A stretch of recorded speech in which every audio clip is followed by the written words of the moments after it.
Germaniyada nemis qizlari mahrga nima so'rashadi bilarmidingiz? Oxirgi kunlarda o'zimizda Instagramda mana shu narsa juda ko'p odamlarning e'tiborini tortib, hattoki red flag narsaga aylanib qo'rqitib qo'ydi.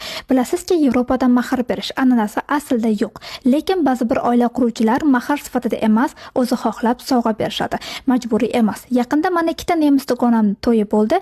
Men baribir o'zbekman deb primoya qiziqib birinchisidan so'radim. Sovg'aga nima olding deb. U oilaviy an'anaviy buvisini uzugini berdi dedi. Ikkinchi kelin esa pul qo'shib uyni yangi remont qilishga pul yig'dik dedi.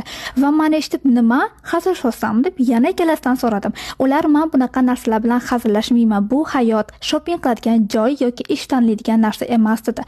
Men eshitib hayron qoldim va so'radim, nimaga qimmatroq narsa so'ramading? Misol uchun mashina yoki uy va boshqalar. U aytishicha, san aytayotgan narsalar agar hammani baxtli qila olganda, barcha mashhur insonlar puli, mashinasi bo'lib turib, ajrashib ketishmas edi va yolg'iz qolishmas edi dedi.